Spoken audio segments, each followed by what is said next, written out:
Welcome back, everybody. My name is Kaylani and I will be your educator for the next few lessons of our virtual stormwater program. I encourage you to watch these videos with another person you can share ideas with. It could be a family member, a friend, or even a pet. If it's just you, that's okay too. There will be opportunities for you to share ideas with others throughout the program. In our last lesson, we learned what stormwater was, that water from rain or snow. We talked about pervious surfaces, or surfaces where water can soak through. We also talked about impervious surfaces, or surface where the water cannot soak through. We also learned a little bit about some of the problems that can be caused by too much stormwater or impervious surfaces where the water can't soak through and causes things like flooding or pollution ending up in our storm drains. In this lesson, we're going to pick up right where we left off.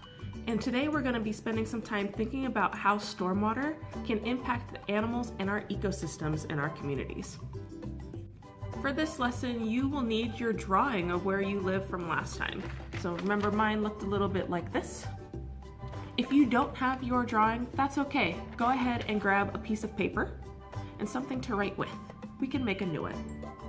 So let's get started. Our word that we will be using a lot today is ecosystems. Ecosystems can be defined as all of the living and non-living things that work together in an area. Here is an example of an ecosystem near where I live. In this ecosystem, there are a lot of living and non-living things that I was able to see. There were trees, grass, birds, and lots of other small animals and plants. Some of the non-living things that I was able to see are dead leaves, fallen logs, bird nests, and there was even some garbage left there by people, and this gravel trail that I was able to walk along. Let's take some time to think about the ecosystems that are around our homes a little bit better, and we're going to do that by adding to our drawings from last time. Remember, in this drawing, we showed any impervious surfaces like roads and sidewalks. We showed pervious surfaces like grass, trees, soil. And we also added to our drawings any drains or gutters or places that can move the water. And finally, we added some arrows showing which direction does that water flow when it rains. So let's add on to our drawings. This time around, we're going to add things from our ecosystem. Where is there water? Or where have you seen water before? What kind of plants or animals do you see? Or have you seen outside where you live? What kind of non-living things have you seen? Like the sun or maybe the cars outside? Pause this video now and spend some time adding these things to your drawing. Now that we've added to our drawing, we're going to go ahead and make an ecosystem web.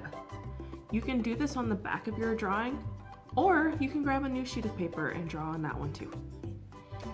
Remember that an ecosystem is all of the living and non-living things that work together in an area. So on our web, what we're going to do is show how some of these things are working together, or what connections we can see between some of the living and non-living things that we see in our neighborhoods. So here is the ecosystem web that I made for where I live. I decided to kind of organize mine based off of what they were. So I have my water over here, my non-living things over here, and my living things over here. It's okay if yours doesn't look like this. I just thought that this would be easier for me to see. And so what I'm going to do next is make some connections between some of these things. Are there any connections that you can see?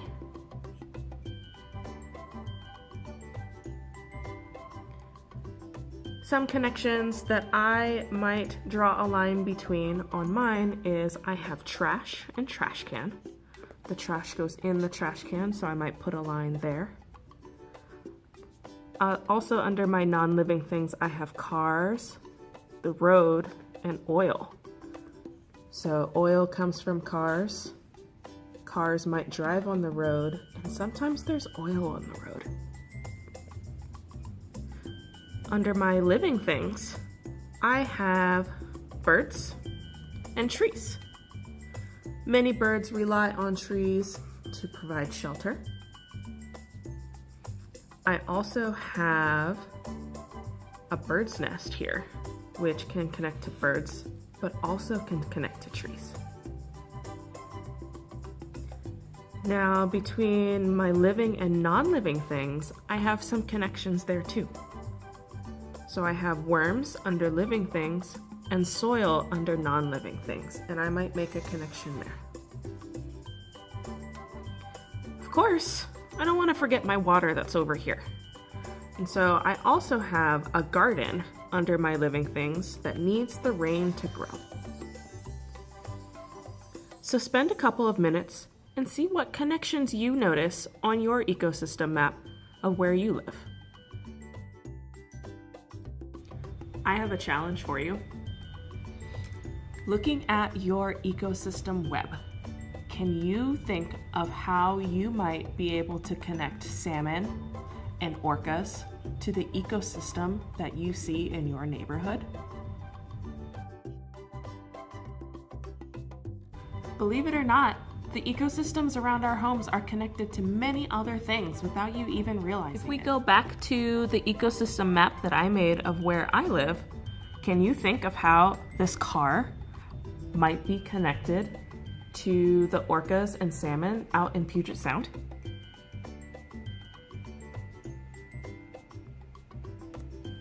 If you had a chance to watch the When It Rains, It Pours video that was linked in the description of the last video, do you remember where all that polluted stormwater from our roads and sidewalk goes after it enters the storm drain?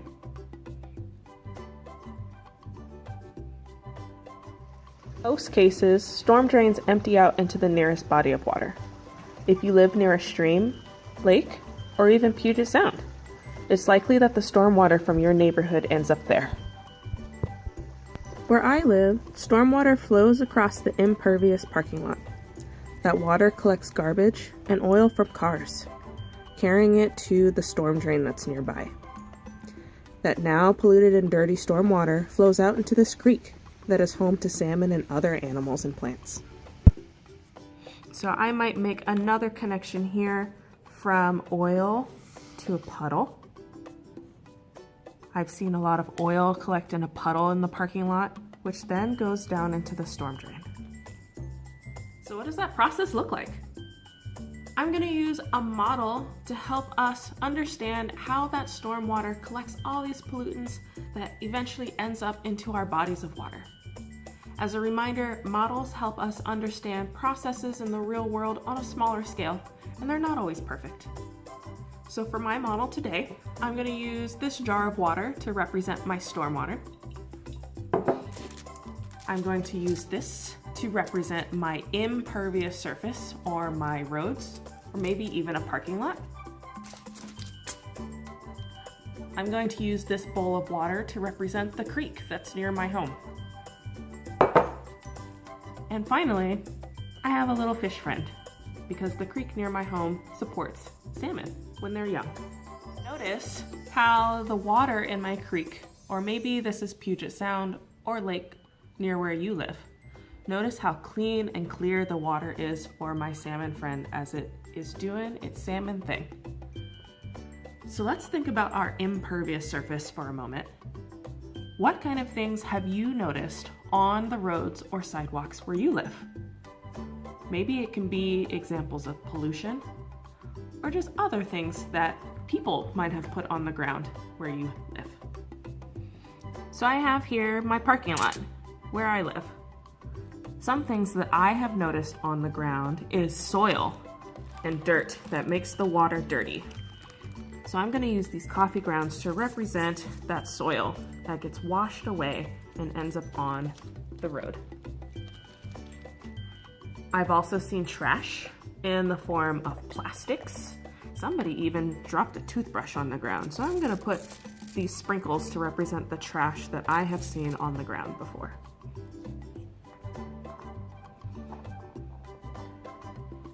I've also seen oil on the ground, and so I'm going to use this food coloring to represent the oil.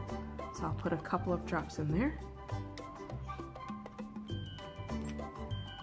And of course, I have a neighbor who has a dog, and she walks the dog outside, and she's a great pet owner and picks up after her dog, but sometimes people don't. So you might end up with dog poop on your parking lots or on the ground outside where you live. So I'm gonna use some chocolate chips to represent dog poop. And so now I have this impervious surface covered in all kinds of gross things. And when it rains, do you remember what happens when it rains on an impervious surface? So I'm gonna use my rain cloud to rain down on my parking lot and notice what happens. All of that oil, that soil, that dog poop, and that garbage has mixed together into this big, now purple, puddle of gross things.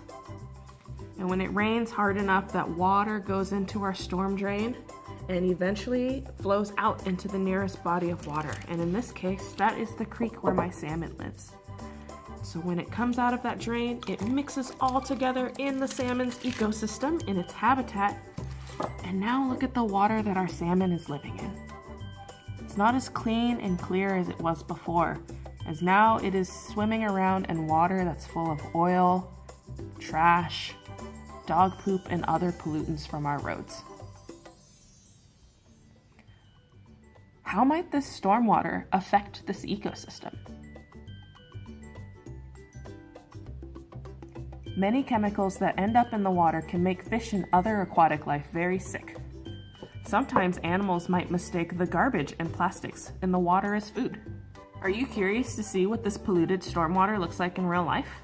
Click the video link that is in the description box below to see a time lapse of stormwater runoff entering the Puget Sound near Alki Beach in Seattle. So now that we've spent some time thinking about how that polluted stormwater can affect our wildlife, what about us? Humans are a part of the ecosystem too. We interact with it every day and we can affect it just as much as it can have an impact on us. What are some ways that you interact with the ecosystem? This can be a forest or an aquatic space. Remember those signs that we saw at the end of lesson 1? The ones that said, no swimming, no fishing. These are some examples of ways that an ecosystem that's not very healthy can impact humans. That might mean that we can't be in the water anymore, and that people who fish and whose livelihoods rely on fishing are impacted because they can no longer do those things. So one way that we can help keep our stormwater clean is with plants. Plants' leaves help to catch and slow down that stormwater before it hits the ground. And the roots help to hold on to some of that soil and prevent erosion or that soil washing away when it rains really hard. That soil is also a pervious surface. Remember from lesson 1, our dance moves, pervious. Do you remember what pervious means? Plants also help to give us clean air and can improve our moods. Many neighborhoods have plants along the streets to help do all of those things for the people that live there. But not every neighborhood has the same amount of plants and trees. As places become more urban like cities, we tend to lose a lot of those pervious surfaces in our neighborhoods. Expanding cities aren't a bad thing though. We all need places to live. And so as our cities grow, we provide more opportunities for people to have shelter in their communities. And so what we can do is as we build our cities and our neighborhoods, we can build them in a way that includes more trees and pervious surfaces to make our communities healthier for people and our ecosystems.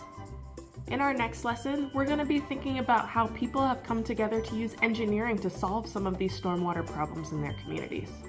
Don't forget, hang on to your drawings. We're going to come back to them again next time as we start to think about problems in your neighborhood. Before the next lesson, take a look at the Google time-lapse that's linked below in the description to see how your neighborhood has changed over time. How much plant cover has been gained or lost in your neighborhood? All right, I'll see you again next time.